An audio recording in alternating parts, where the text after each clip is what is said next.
Assalamualaikum warahmatullahi wabarakatuh. Kembali ke Danilove Ari 91 Channel. Baik teman-teman, kali ini saya akan membahas mengenai statistika. Di video sebelumnya sudah saya terangkan bagaimana menghitung pengujian normalitas dan uji homogenitas. Nah, pada video kali ini saya akan menjelaskan mengenai uji korelasi. Untuk buku sumber yang saya gunakan adalah buku ini. Judul bukunya adalah Statistika dalam Pendidikan dan Olahraga. Untuk first author-nya adalah Dr. Mehmet Muhammad MPD. Beliau adalah dosen statistika di Universitas Islam 45 Bekasi. Kemudian penulis keduanya Profesor Dr. Ahmad Sofyan Hanif MPD. Beliau adalah guru besar untuk prodi pendidikan olahraga di Universitas Negeri Jakarta.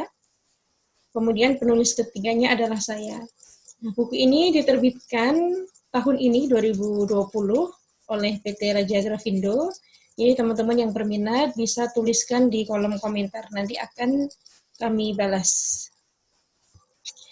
Nah, langsung saja pada pembahasan uji korelasi.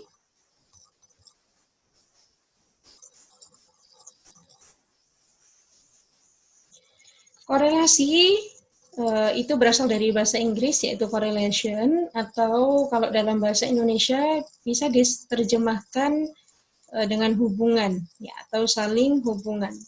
Ya, hubungannya itu bisa simetris, bisa timbal balik. Nah, hubungan ini adalah yang dimaksud hubungan antar variabel, variabel penelitian. Nah, dalam hubungan antar variabel itu ada istilah bivariate correlation, untuk hubungan dua variabel. Untuk lebih dari dua variabel disebut multivariate correlation. Nah, kalau teman-teman meneliti, itu kan biasanya sudah sangat familiar ya, yang namanya ada variabel bebas, biasa disimbolkan dengan X, ada juga variabel terikat atau biasa disimbolkan dengan Y. Meskipun secara teori ada beberapa jenis variabel yang lain, ada variabel moderator, variabel atribut, dan sebagainya. Oke, nah pembahasan korelasi, tadi kan sudah pengertian korelasi ya. Yang kedua adalah arah korelasi. Arah korelasi ini ada dua, ya, ada positif dan ada negatif. Apabila korelasi itu disebut positif, arah korelasinya ya, itu apabila ada dua variabel atau lebih itu berjalan paralel. Ya, artinya hubungan antar dua variabel itu menunjukkan arah yang sama. Contoh, dalam keolahragaan misalnya ya, peningkatan kecepatan awalan itu diikuti dengan peningkatan prestasi lompat jauh. Jadi sebaliknya, jika kecepatan awal menurun, maka prestasi lompat jauh juga akan menurun. Kemudian yang disebut dengan korelasi negatif, ya, itu apabila ada dua variabel atau lebih yang berkorelasi itu berjalan berlawanan arah, bertentangan atau kebalikannya.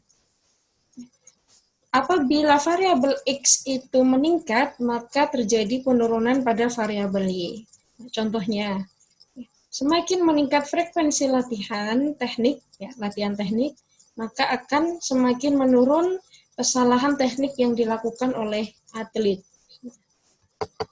Atau sebaliknya. Nah, kemudian ada angka korelasi. Angka korelasi itu ada positif juga, ada negatif, ada tinggi, ada rendah, ada kuat, ada lemah, nanti akan ada interpretasinya, tabel interpretasi untuk angka korelasi. Nah, angka korelasi itu biasa dilambangkan dengan ini ya, RXY. Untuk korelasi tunggal atau bivariat tadi biasanya disimbolkan R-nya kecil, tapi untuk korelasi besar biasanya disimbolkan dengan R besar. Nah, sebagai lambang koefisien korelasi pada teknik korelasi product moment, ya, P itu dibaca rho, ya, sebagai lambang koefisien korelasi pada teknik korelasi taraf jenjang dan lain-lain. Kalau misalnya nanti kita bahas mengenai uji korelasi, nanti akan ada dua hal ya. Untuk korelasi pada statistika parametrik, Yaitu seperti apa, itu mensyaratkan data normal dan homogen. Kemudian ada juga yang bisa kita gunakan ketika data tidak normal atau tidak homogen. Ya. Pakainya menggunakan rumus statistika khusus untuk statistika non-parametrik. Untuk kali ini yang akan saya bahas adalah product moment. Nah, kemudian angka korelasi itu berkisar antara 0 hingga 1. Ya, jadi paling kecil itu 0 artinya tidak ada hubungan, dan paling besar adalah 1. Jadi ketika nanti kita menghitung kemudian hasilnya lebih dari 1, ya, dipastikan ada kesalahan hitung, entah itu pada prosesnya atau yang lainnya. Nanti kita akan praktekkan.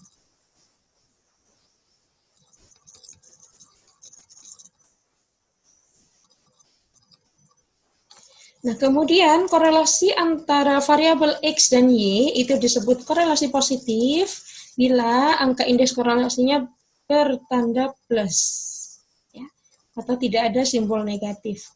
Nah, biasanya kalau negatif itu datanya berlawanan ya. Misalnya X itu cenderung tinggi, tapi Y itu cenderung rendah, padahal di satu sampel gitu ya.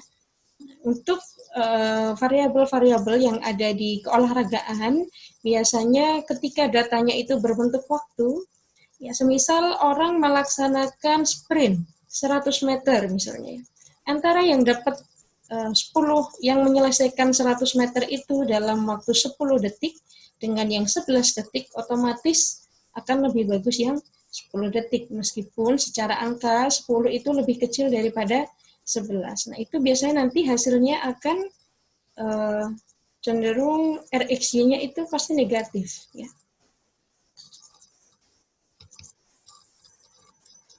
Sebetulnya ada banyak sekali teknik pengujian korelasi, jadi nanti tergantung dari kebutuhan, bisa menggunakan skor berpasangan, ya, product moment, bisa juga menggunakan ranking, ya, dan sebagainya. Nah, untuk product moment sendiri, ini akan saya bahas di video ini. Rumusnya adalah sebagai berikut.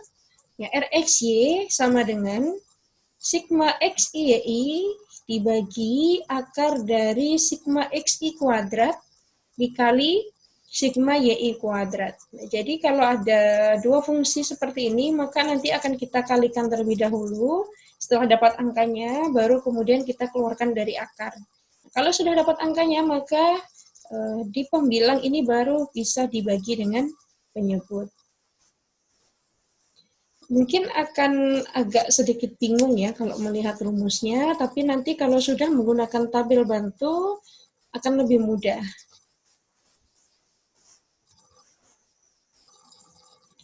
Nah, ini misalnya, ini ada 14 subjek, kemudian ada variabel X dan ada variabel Y. Nah, untuk menyelesaikan soal ini akan kita cari menggunakan uji korelasi, apakah misalnya kebugaran jasmani itu berhubungan dengan daya tahan misalnya ya.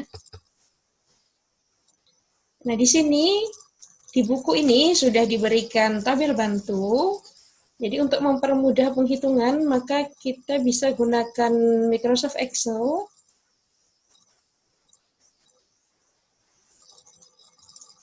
Ya, kita copy dulu,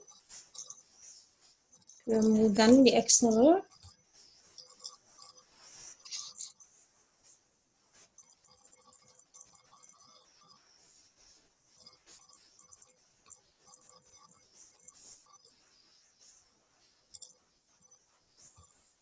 Nah, ini adalah tabel bantu untuk pengujian korelasi. Ya, ada 1, 2, 3, 4, 5, 6, ada 8 kolom. Yang pertama adalah subjek. Kemudian X, ini adalah variabel penelitian tadi yang didapatkan dari hasil tes. X, kemudian variabel Y, kemudian ada XI, ada YI, XI kuadrat, YI kuadrat, dan XI-YI. Nah, X dan Y ini adalah data penelitian, jadi tinggal dipindahkan saja, tidak perlu diurutkan. Ini akan saya hapus. Oke, data penelitian sudah masuk di tabel bantu ya. Ada 2 variabel. Ini akan saya contohkan untuk korelasi tunggal terlebih dahulu. Korelasi tunggal atau bivariat adalah korelasi antara 2 variabel. Ya, hanya ada X dan Y. Nah, bagaimana desain penelitiannya setelah penghitungan ini akan saya paparkan. Kemudian ketika dua data dari variabel penelitian ini sudah masuk di tabel bantu, maka bisa kita hitung jumlah dan X bar atau nilai rata-ratanya. Ya, ini saya hapus dulu. Nah, untuk menghitung jumlah, kita tinggal pakai rumus fungsi sama dengan sum. Kemudian buka kurung, kemudian silahkan di blok data penelitiannya. Nah, kalau sudah, tinggal di enter. Begitupun untuk X bar. X bar sudah kita pelajari juga di video sebelumnya. X bar itu adalah nilai rata-rata, rumusnya sama dengan average, kemudian buka kurung, kemudian silahkan di blok data penelitiannya. Ya, kemudian klik enter. Nah, kalau sudah, kita bisa tinggal tarik saja ke samping untuk menghitung jumlah dan X bar dari variabel Y. Nah, untuk mengurangi angka di belakang koma, kita bisa menggunakan ini. Ini, misalnya ingin 2 digit atau 1 digit saja juga bisa.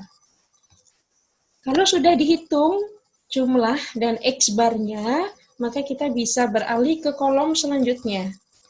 Kolom selanjutnya yang harus kita isi adalah kolom XI. Kolom XI ini diisi dengan cara data penelitian, ya, data X dikurangi dengan data X bar atau nilai rata-rata. Jadi caranya, ya, kita menggunakan rumus fungsi supaya lebih mudah, sama dengan X yang pertama yaitu 56, kemudian dikurangi X bar. X bar-nya tadi adalah 52. Nah, bisa kita enter. Nah, berdasarkan materi sebelumnya, kalau teman-teman ingin langsung bisa ditarik ke bawah, ya, di sini bisa langsung dituliskan angka dari X bar-nya, yaitu 52, atau bisa juga menggunakan sel dari angka tersebut, tapi kita tambahkan $, ya, di depan dan di belakang huruf dari sel tersebut. Kemudian bisa ditarik ke bawah. Setelah kolom XI terisi semua, maka kita bisa lanjut ke kolom YI. Caranya sama. Ya, yang pertama, kita masukkan rumus fungsinya sama dengan data Y yang pertama, kemudian dikurangi dengan X bar dari data Y. Kemudian klik enter. Hasilnya adalah 7,1 ya. Kalau misalnya mau kita kunci, kita tinggal pencet tombol shift, kemudian angka 4 di belakang dan di depan dari huruf selnya X bar. Nah, bisa kita tarik ke bawah, hasilnya sudah ada.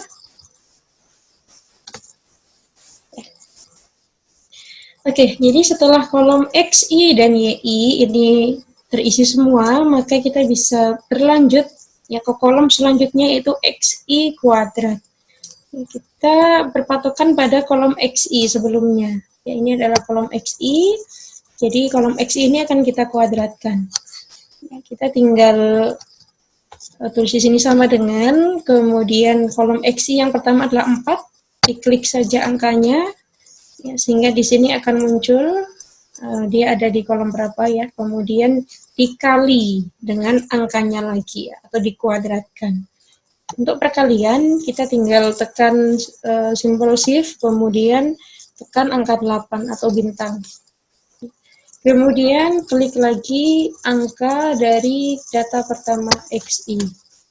Ya, di sini kebetulan E4 ya. Jadi E4 bintang E4 ya, atau E4 dikali E4.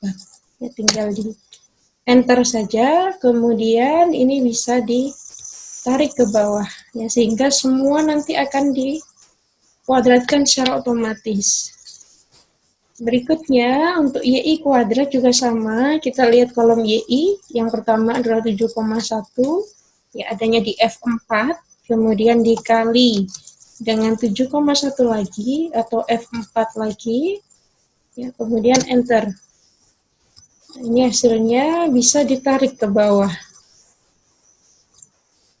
sampai data ke 14. Ya, supaya lebih mudah maka bisa kita kurangi angka di belakang koma, misal 2 digit saja. Nah, seperti ini. Kalau kolom YI kuadrat sudah penuh, ya, sudah terisi semua, maka kita bisa beralih lagi kolom terakhir yaitu XI. Caranya kita lihat kolom XI dan kolom YI. Jadi dua ini saja ya, karena di sini tidak ada kuadrat. Oke, XI yang pertama ini angkanya 4, kemudian YI yang pertama angkanya 7,1. Jadi di sini tinggal kita ketik saja sama dengan, kemudian XI di sini yang pertama, ya, kita klik saja sarannya, kemudian dikali tanda bintang, kemudian YI 7,1, ya, diklik saja. Nah, di fungsinya sama dengan E4 bintang F4, ya, tinggal di enter saja. Nah, kalau sudah muncul angkanya maka bisa ditarik sampai data terakhir. Nah, supaya memudahkan bisa dikurangi digit di belakang koma. Nah, semua dari kolom tabel bantu ini sudah terisi. Ya. Nah, kalau sudah terisi, kita nanti akan bisa mencari komponen-komponen yang diperlukan untuk mengisi rumus korelasi. Ya. Nah, rumus korelasi kita kembali lagi ke buku.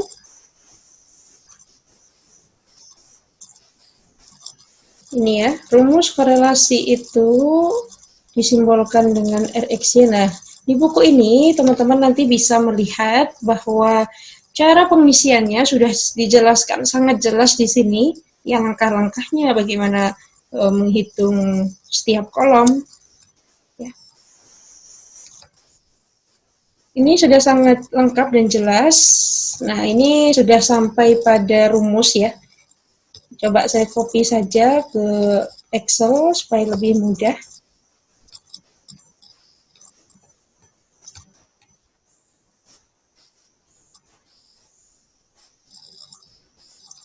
Oke, ini adalah rumus untuk korelasi tunggal.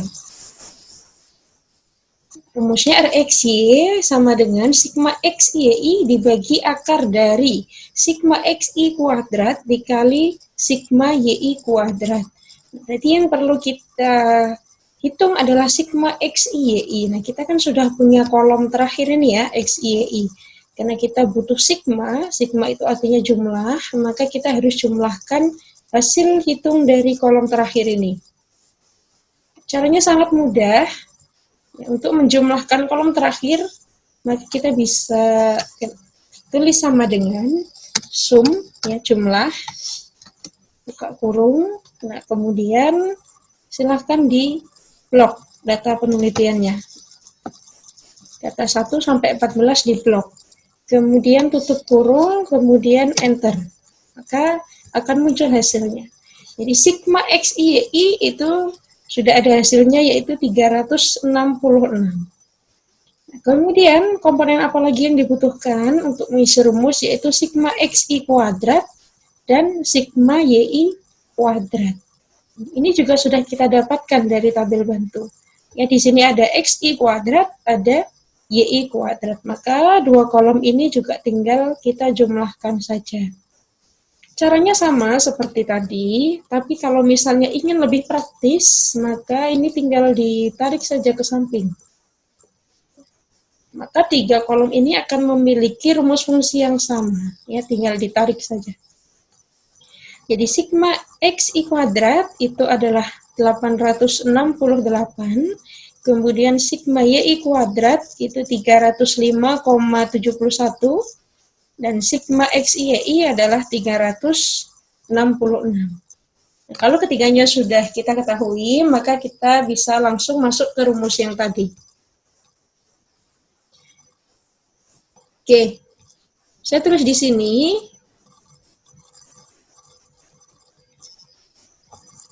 Sigma X, Y, Y, ini sebagai pembilang, itu angkanya adalah 366. Kemudian, nah ini perlu kita selesaikan dulu yang penyebutnya. Akar dari sigma XI kuadrat dikali sigma YI kuadrat. Maka akan kita kalikan dulu. Sigma XI kuadrat dikali sigma YI kuadrat. Sigma XI kuadrat ini angkanya 868 dikali, ya tanda bintang, sigma YI kuadrat. Ini. Tinggal diklik saja tempatnya. Kalau secara fungsi sama dengan G18 bintang H18, maka bisa di-enter. Ini adalah hasil hitung perkaliannya. Nah, tidak cukup sampai di sini, karena setelah dikalikan maka harus diakarkan. Baru kemudian hasil dari akar ini kemudian bisa dijadikan pembagi dari pembilangnya. Berarti ini kita akarkan terlebih dahulu. Nah, untuk rumus akar di fungsi Excel itu tinggal kita ketik sama dengan SQRT. SQRT itu adalah rumus akar ya untuk di Excel. Kemudian kita tinggal buka kurung. Nah, kemudian ini kan yang mau kita cari tadi ya. Mau kita cari akarnya. Ini adalah hasil perkalian dari sigma XI kuadrat dan sigma YI kuadrat. Ini tinggal diklik saja, ada L9 ya, kemudian tutup kurung, kemudian enter. Maka hasilnya adalah 515,131. Ini adalah hasil hitung dari akar sigma XI kuadrat dikali sigma YI kuadrat. Ini sudah hasil finalnya.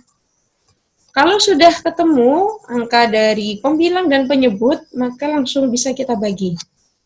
Jadi RXY sama dengan sigma XY yang ini tadi, kemudian dibagi akar dari sigma XI kuadrat dikali sigma YI kuadrat. Hasilnya adalah ini. Ya, tinggal di enter. Maka akan dapatkan hasil RXY atau nilai korelasi dari variabel X dan Y tadi adalah 0,7105. Kalau kita ingin lebih simpel lagi, bisa dibulatkan 0,71. Ini adalah hasil hitung dari atau angka korelasi dari RXY tadi. Nah, bagaimana interpretasinya? 0,7 itu masuk di kategori apa? Nah, itu juga ada di buku kami. Nanti bisa dilihat. Ya, ada tabel interpretasinya. Nah, ini. Kalau tadi nilai RXY-nya adalah 0,71, maka terkategori tinggi. Ya, nanti bisa dilihat klasifikasinya, ini plus minus itu maksudnya bisa positif, bisa negatif angka korelasinya ya, bukan kurang lebih. Oke, nah ini baru sampai pada tahap penghitungan koefisien korelasi. Ini belum selesai ya. Jadi untuk penghitungan korelasi itu selesai ketika sudah didapatkan hasil atau kesimpulan bahwa korelasinya itu signifikan atau tidak. Maka setelah koefisien korelasi itu kita temukan, ya, kemudian kita klasifikasikan, setelah itu akan kita uji yang namanya uji signifikansi koefisien korelasi. Nah, untuk signifikansi koefisien korelasi antara korelasi bivariat dan multivariat itu berbeda rumusnya, ya. Karena tadi kan contohnya korelasi tunggal ya, berarti kita yang bivariat dulu yang akan kita bahas. Nah, uji signifikansi koefisien korelasi tunggal itu disimbolkan dengan R kecil, ya rumusnya menggunakan rumus T hitung. Ya, ini rumusnya T hitung sama dengan R dikali dari akar N-2 dibagi 1 min R kuadrat. Kemudian ada ketetapannya, ya, atau DK, derajat kebebasannya adalah N-2. Ini nanti digunakan untuk penghitungan T-tabel. Setiap pengujian sudah saya sampaikan ya, itu nanti akan dibandingkan hasil hitungnya dengan tabel ketetapannya. Nanti akan dibandingkan dengan pengujian yang berbeda-beda.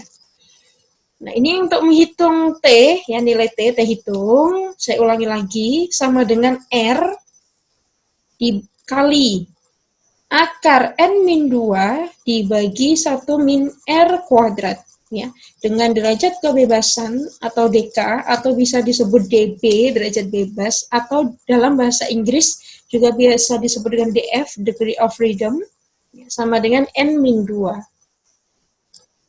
Nah, untuk nanti penghitungan T-tabel itu ada rumusnya. Ya, rumusnya ini. Rumusnya T-tabel itu sama dengan 1 dikurangi setengah dari taraf nyata. Ya. Nanti akan saya perlihatkan untuk tabel T itu seperti apa. Ya, dan bagaimana menghitung praktisnya. Oke, kemudian untuk kriteria pengujian signifikansi, jika nilai T hitung itu lebih kecil daripada T-tabel, maka korelasinya tidak signifikan. Ya. Atau hipotesis 0 diterima. Nah, hipotesis 0 ditolak ya, bila nilai T hitung itu lebih besar daripada T-tabel. Ya, maka korelasinya signifikan.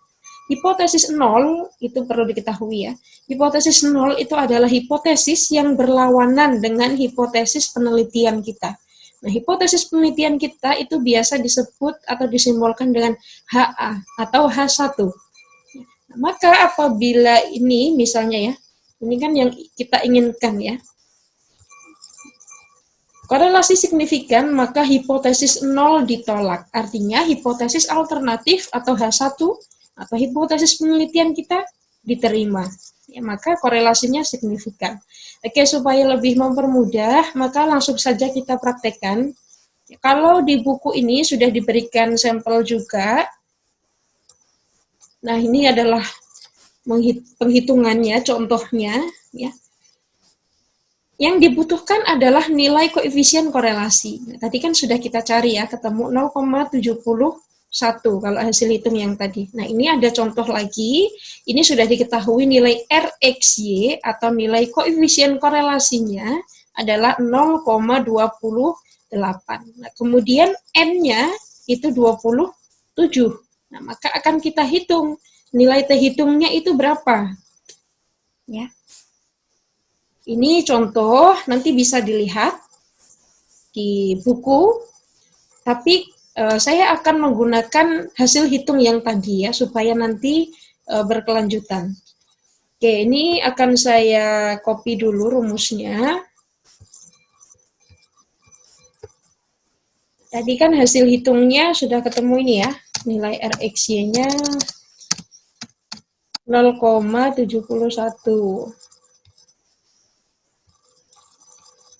Nah, maka akan kita uji signifikansi menggunakan rumus ini. T hitung sama dengan R dikali akar dari N-2 dibagi 1 min R kuadrat.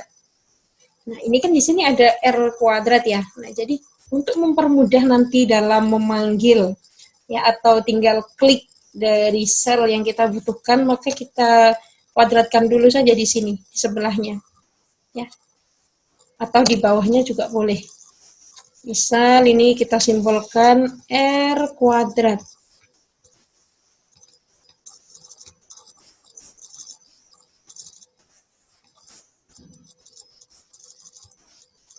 Oke, R kuadrat ya, sama dengan 0,71 dikali 0,71. Oke, maka hasilnya ini. Bisa kita kurangi. Ini adalah hasilnya. Maka kita langsung saja ya, lanjut ke rumus T hitung. T hitung sama dengan R dikali akar dari N-2 dibagi 1 min R kuadrat. Nah, untuk mempermudah, karena kan datanya sudah ada di atas ya, jadi kita selesaikan dulu apa yang ada di dalam simbol akar. Ya. Sama dengan N-2, N itu adalah jumlah data. Kalau tadi, tabel bantu tadi hasil hitungnya kan N-nya adalah 14 ini ya. Nah, tergantung data penelitian dari teman-teman. Kalau misalnya N-nya 30, ya 30 dikurangi 2. Tapi karena tadi contoh saya adalah 14, ya, maka kita bisa hitung N-2 itu adalah sama dengan 14 dikurangi 2. Sama dengan 12. Oke. Berikutnya, untuk menyebut 1 dikurangi R square atau R kuadrat. Ya, sama dengan, ya ingat ya, semua rumus fungsi Excel diawali dengan sama dengan. Kalau tidak ada sama dengan, fungsinya tidak bisa jalan. Sama dengan 1 dikurangi R kuadrat. R kuadrat tadi sudah kita hitung 0,5. Ya, tinggal diklik enter. Ini sudah dapat. Ini adalah hasil dari N-2, ini adalah 1 min R kuadrat. Saya tulis seperti ini supaya tidak. Oke, kemudian di sini belum selesai ya, karena di sini adalah dibagi kemudian diakarkan. Maka akan kita selesaikan. N-2 sama dengan 12 ya. Dibagi 1 min R kuadrat. Dibagi 0,5. Hasilnya tinggal di enter. Nah, ini adalah 24,23. Sampai di sini selesai? Belum. Ya, karena belum kita akarkan. Maka kita keluarkan dari akar sama seperti tadi ya. Rumus fungsinya sama dengan SQRT ya. Atau akar dalam kurung, kemudian tinggal diklik saja angka yang mau diakarkan. Tutup kurung, enter. Nah, ditemukan hasil 4,9. Ini sudah merupakan hasil akhir dari rumus yang ada di dalam akar ini ya. Sampai sini belum selesai ya. Karena R di sini belum kita kalikan. Nah, kalau sudah ketemu angkanya dari yang ada di dalam akar itu, maka kita bisa kalikan dengan R atau nilai RXY. Ya, jadi nilai T hitung nanti langsung dapat kita ketahui. T hitung sama dengan nilai R ini ya yang atas tadi RXY-nya dikali ya, dikali tanda bintang dikali hasil hitung dari ini. Ya, ini adalah hasil hitungnya. Kemudian kita tinggal pencet enter. Nah, didapatlah T hitung 3,5 ternyata. Ini sudah hasil final dari T hitung, yaitu 3,5, maka akan kita bandingkan dengan T tabel. Nah, T tabel rumusnya T 1 dikurangi setengah dari taraf nyata. Kemudian di dalam kurungnya itu sebelahnya ini 25, ini adalah DK-nya. DK kita adalah N-2, yaitu 12. Ya, DK kita 12, itu harus diingat. Ya, kalau ini contoh, DK-nya 25. Ya, ini hanya contoh. Maka akan kita hitung. Ya, 1 dikurangi setengah dari taraf nyata. Taraf nyata, seperti yang saya sampaikan di materi sebelumnya, itu yang menentukan adalah peneliti. Yang biasa digunakan untuk penelitian sosial, ya, itu adalah 0,1, 0,01, dan 0,05. Maka patokannya kita 2 angka itu saja ya. Nah, untuk mempermudah ini akan saya buatkan. Bagaimana ketika 0,05 ataupun ketika kita pilih 0,01. T 1 dikurangi setengah dari taraf nyata. Nah, berarti kita cari dulu setengah dari taraf nyata itu berapa. Setengah itu kan 0,5 ya. 0,5 dikali ini. Baik taraf nyata 0,05 maupun 0,01. Nah, sehingga lebih mudah, 1 dikurangi setengah dari taraf nyata. Berarti tinggal kita sama dengan 1 dikurangi setengah dari taraf nyata. Itu kan hasilnya tadi ini. Tinggal di enter saja. Kemudian tinggal ditarik saja. Ini taraf nyata. Patokannya ini saja ya, karena yang biasa digunakan ini. Nah, yang perlu diingat, di sini ketika misalnya yang dipilih taraf nyata 0,05, maka yang nanti akan kita lihat di tabel T itu adalah 0,975. Kalau misalnya yang kita pilih taraf nyata 0,01, maka di tabel T nanti akan kita lihat 0,995. Ya. Oke, sekarang kita tetapkan dulu. Untuk yang 0,05, ya, kemudian DK-nya tadi adalah 12. DK N-2. N-nya tadi 14 dikurangi 2, yaitu 12. Akan saya tunjukkan untuk tabel T. Ini juga ada ya di belakang dari buku.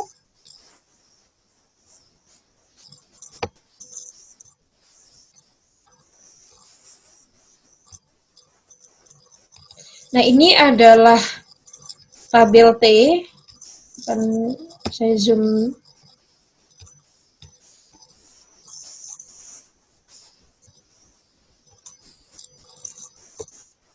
Di sini sudah dijelaskan nilai persentil untuk distribusi T.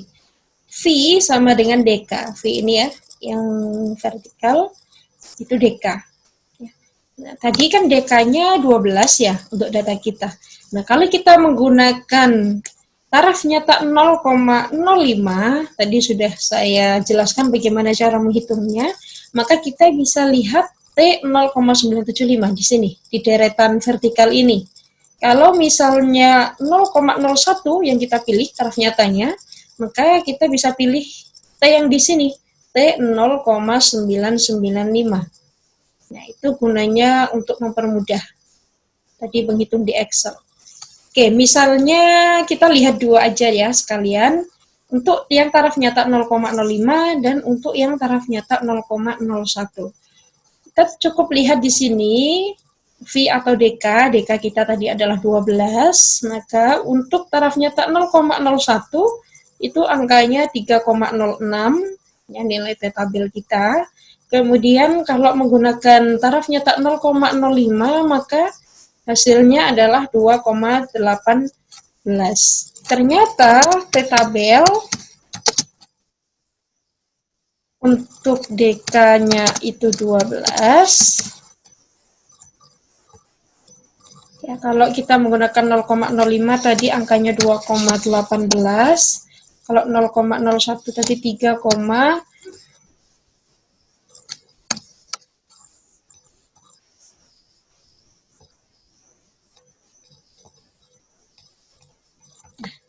kalau misalnya kita tetapkan salah satu ya, kita pilih misalnya 0,05, yang ini berarti yang kita gunakan sebagai T tabel.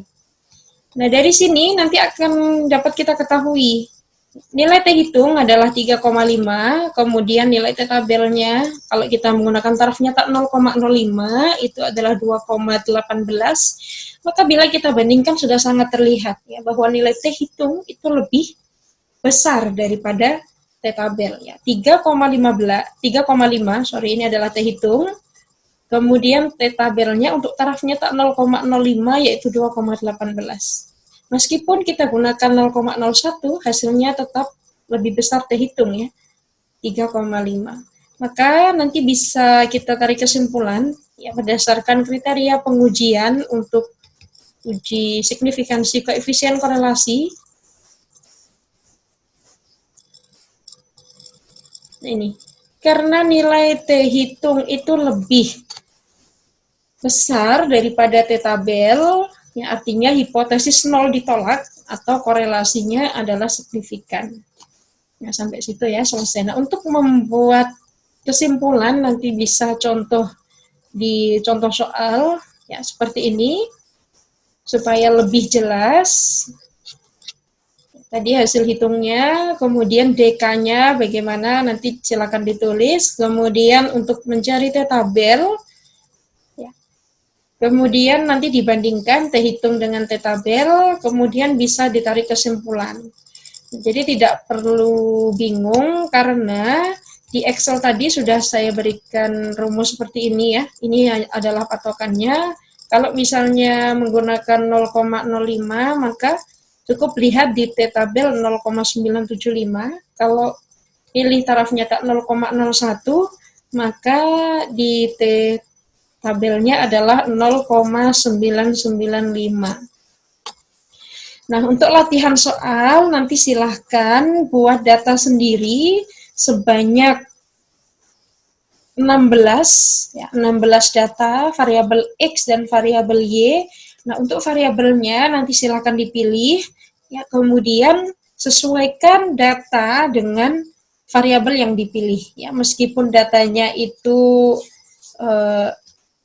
data ngarang gitu ya, tapi disesuaikan. Misalnya variabelnya tinggi badan, maka range angkanya pasti kisaran puluhan hingga ratusan misalnya ya. Kalau misalnya kita memilih variabel berat badan, maka kisaran puluhan hingga ratusan ya misalnya. Jadi jangan sampai antara data dan variabel nanti tidak sinkron. Ya. Cukup membuat 16 data dari variabel penelitian untuk X dan Y, ya, sama-sama 16 datanya. Nah, kemudian untuk taraf nyatanya menggunakan yang 0,01. Jadi silahkan membuat Excel seperti ini, kemudian nanti dikerjakan seperti ini ya di Excel, tinggal di sini diberikan nanti kesimpulan.